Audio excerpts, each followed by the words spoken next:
Recently, Bohio said that Amavov was running, Whitaker was running, so he's looking to fight Anthony Hernandez. But it looks like he's going to be taking on Amavov after all.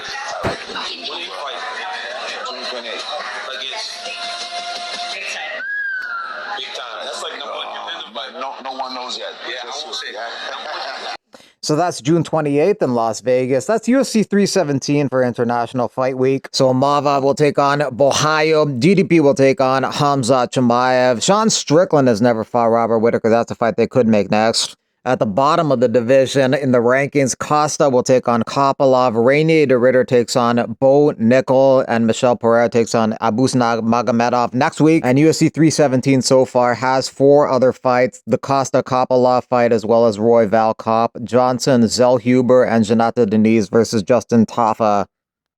Male fighters from the Fighting Nerds team are 19-0 in the UFC. Carlos Prates looking to make that 20-0 next weekend against Ian Gary. Silva, Prates, Rufi, Bohio, 19-0 currently undefeated in the UFC. The UFC officially announces Vicente Luque versus Kevin Holland at UFC 316 June 7th in the Prudential Center in Newark, New Jersey. Holland is unranked in the welterweight division. However, he looked good in his last fight against Gunnar Nelson back at welterweight. Luque is number 14 in the welterweight division, so Holland could get ranked with the victory.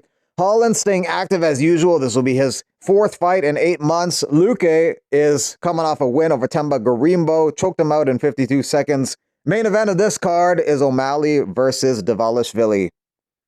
Kevin Holland, who's mostly unranked at UFC 316, will have fought more in 2025 than every single PFL champion or star in the PFL organization has fought in 2024 and 2025 combined. And this is crazy to think about, is what Johnny Eblin says about that. Let's get me a bout agreement and a location ASAP. Eblin's another undefeated, talented fighter who's going to unfortunately probably waste his career and prime in the PFL sitting on the sidelines. With the addition of Holland and Luque, now there's 9 fights on the UFC 316 card.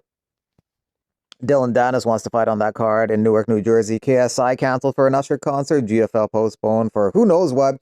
UFC's in New Jersey, in my hometown. What a debut. Jake Paul versus Julio Cesar Chavez Jr. Saturday, June 28th at the Honda Center in Anaheim, California.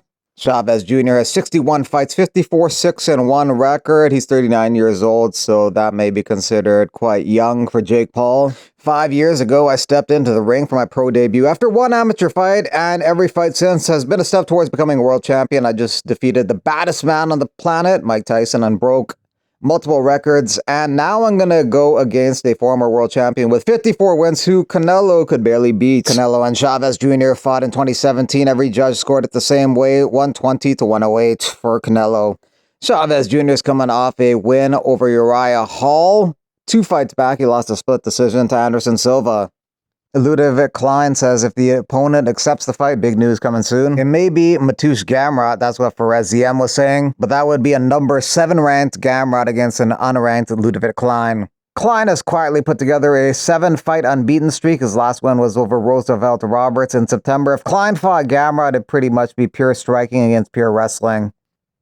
When the opening odds came out yesterday for Benoit Saint-Denis versus Joel Alvarez, I thought a lot of people were going to bet on Joel Alvarez as a plus 240 underdog, and that is what happened. He very quickly moved from being a plus 240 underdog to a minus 155 favorite. Joel Alvarez has a crazy finishing rate, 100%, 22 fights, 22 victories, and 17 of those 22 wins are by submission, so that's 77% of wins by sub. Benoit Saint-Denis also has a 100% finishing rate, 13 wins, 13 stoppages, 9 of those 13 wins by submission. So 100% finishing rate versus 100% finishing rate. This fight ain't going the distance. Ilia Topuria has mentioned drinking wine as part of his weight cutting tradition, which he claims drinking a half-liter of wine the night before weigh-ins helps him dehydrate further, aiding in water weight loss while keeping him relaxed and in good spirits. He's mentioned doing this for fights like the Bryce Mitchell fight, Josh Emmett fight. Topuria notes it makes him feel buzzed and helps him shed a couple pounds overnight due to dehydration, but he also later admitted that the practice sometimes left him with hangovers, leading him to stop after feeling unwell during one cut. I did it twice in my career. It was once in Las Vegas. I was supposed to fight with, I was fighting with Damon Jackson. I had like 6 kilos or something like that, some The guy who was taking care of my nutrition, he told me, drink wine. Drink half bottle of wine. I'm like, you sure? Yes, he told me, because if you drink a liter of wine, you're gonna wake up the next day, if you don't put anything else in your body, with 2 liters less. The alcohol, it's gonna provocate the dehydration. I did it, and it works. And after that, I did it in my next fight. But then I was like, oh, I don't feel good. It's fun because everyone is almost dying that night. I was like partying with my team, so skinny, drinking wine. I'm like, what the fuck we doing?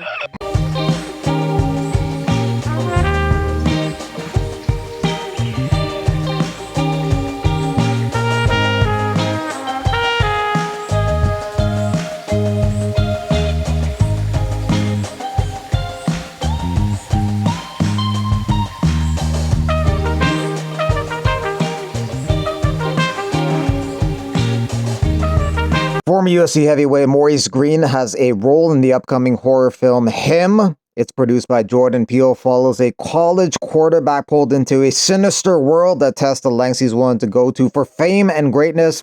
Psychological horror film that opens September 19th. Maurice Green was also recently a stuntman in this series on Netflix that just started.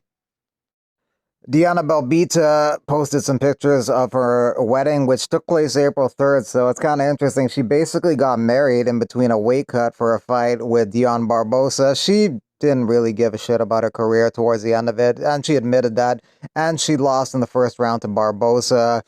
In the end, she had a record of 2-6 in the UFC. She got married to Cameron Van Camp, who's a former UFC fighter himself and a current BKFC fighter. He's coming off a loss to Julian Let Me Bang Bro Lane. Significant strike accuracy for Islam Makhachev, 59.5%. Snowball throwing accuracy, 100%.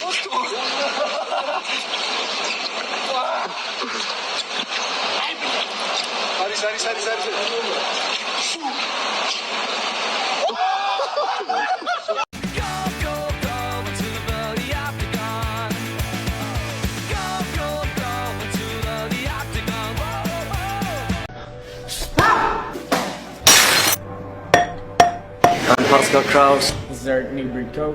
Joe K-san.